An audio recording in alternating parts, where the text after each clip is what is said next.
Le bruit des drones, les images floues des frappes israéliennes, les alarmes en Iran et les déclarations agitées des chancelleries occidentales, depuis des mois, les projecteurs sont braqués sur le ciel du Moyen-Orient. Mais dans cette guerre qui ne dit pas son nom, une autre scène bien plus discrète est en train de s'imposer. Une scène sans missiles spectaculaires, sans images virales, mais dont les conséquences pourraient bouleverser la planète entière.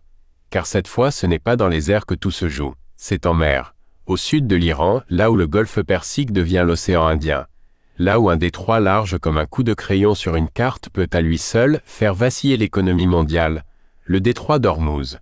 Ce nom, vous l'avez peut-être entendu à la radio ou dans une dépêche oubliée. Mais ce que peu disent, c'est que si l'Iran décidait de le fermer, même temporairement, le prix du baril exploserait, les marchés plongeraient, et les avions cesseraient de voler dans de nombreuses régions du monde. C'est ce que savent Israël, les États-Unis, mais aussi la Russie, la Chine, l'Europe et toutes les puissances qui dépendent du pétrole pour continuer à tourner. Car cette guerre-là n'a pas commencé hier, elle ne s'est pas déclarée comme un conflit ordinaire. Elle se glisse entre les lignes diplomatiques, dans les salons feutrés des chefs d'État et les messages chiffrés des satellites militaires. Elle oppose des navires furtifs, des réseaux d'espions, des cyberattaques, des drones kamikazes et surtout, une stratégie vieille comme le monde, le contrôle des routes maritimes. Le détroit d'Ormuz, c'est 21 000 nautiques de largeur. À peine plus qu'une autoroute. Et pourtant, près de 20 millions de barils de pétrole par jour y transitent. Près de 35% du pétrole exporté par voie maritime. Et ce n'est pas tout. À cela s'ajoute le gaz naturel liquéfié du Qatar, les exportations des Émirats arabes unis, les cargaisons pétrolières de l'Irak. Bref, le cœur énergétique du monde passe ici. Comme un goulot fragile, facile à bloquer. Trop facile. Officiellement, aucun navire iranien n'a encore lancé d'attaque. Officiellement, les Américains et les Israéliens parlent de dissuasion, pas de guerre. Mais dans les coulisses, les tensions s'accumulent. Et si vous écoutez bien, le silence de la mer est parfois plus inquiétant qu'un missile. Dans cette série, nous allons décoder les tensions invisibles entre Israël et l'Iran. Nous allons suivre le trajet des tankers, décrypter les choix militaires de la 5e flotte américaine, explorer les cartes que l'on ne montre jamais au grand public. Et surtout, nous allons comprendre pourquoi le prochain grand choc mondial pourrait ne pas venir d'un bombardement, mais d'un blocus maritime. Restez jusqu'à la fin. Ce que vous allez entendre pourrait vous aider à comprendre le monde qui se prépare. Si les regards du monde se tournent vers le ciel lorsque les missiles s'élèvent, une autre guerre, plus discrète, s'installe sous nos yeux. Ce n'est pas une guerre traditionnelle, ni même une guerre comme on l'enseigne dans les manuels d'histoire. C'est une guerre hybride. Une guerre où les frontières entre la technologie, le renseignement, l'économie et le territoire s'effacent lentement. Israël utilise ses drones comme des scalpels. En Iran, des bases stratégiques, des entrepôts, des centres de commandement sont visés avec une précision chirurgicale.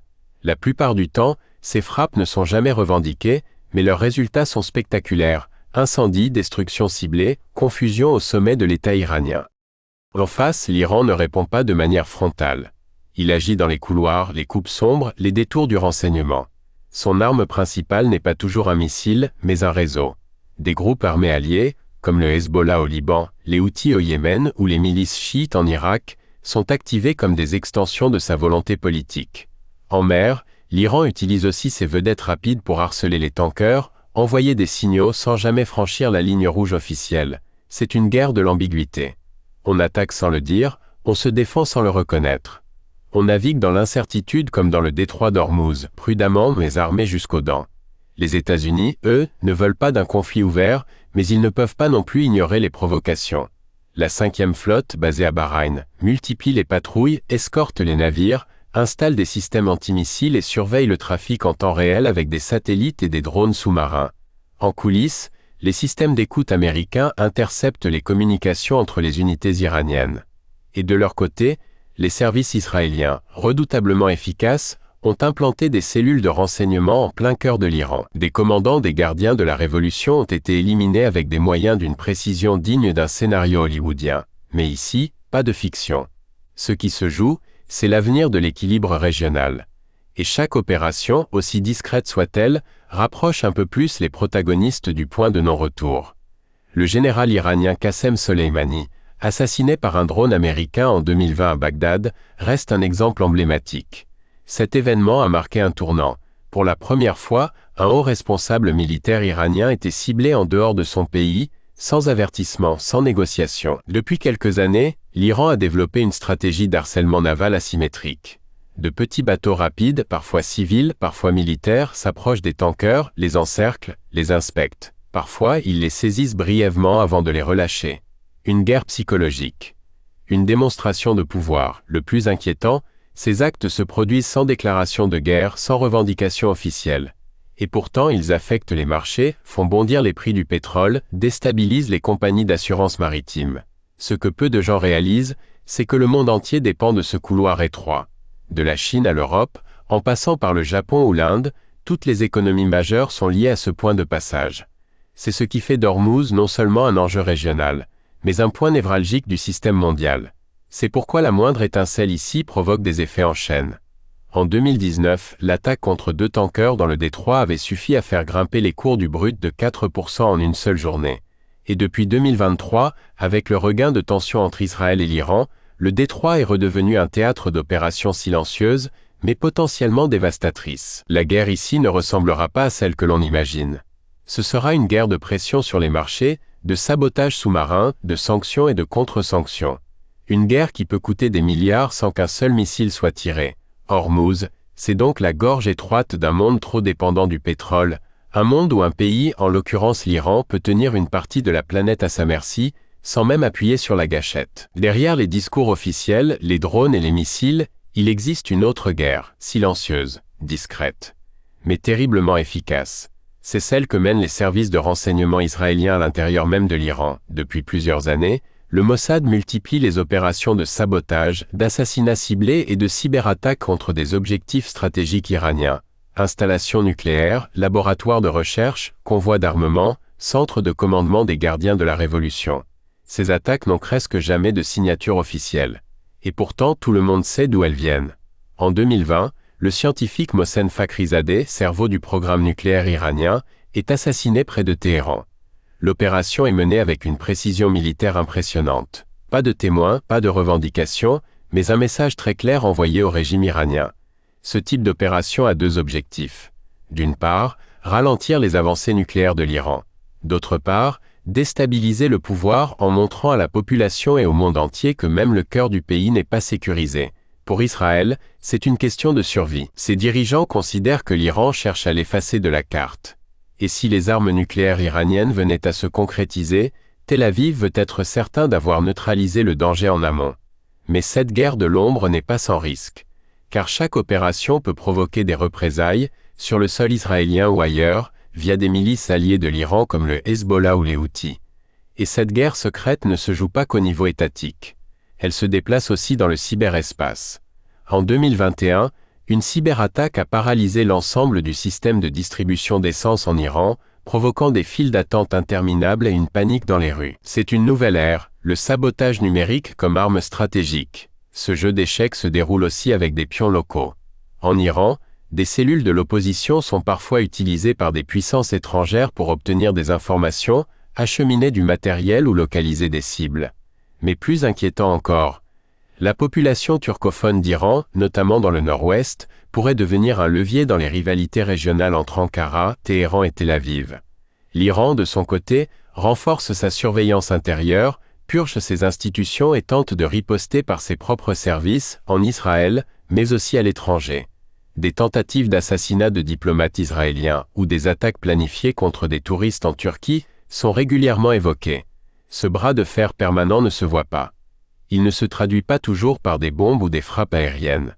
Mais il affaiblit la confiance, détruit les équilibres, et peut à tout moment, faire basculer le conflit dans une guerre ouverte.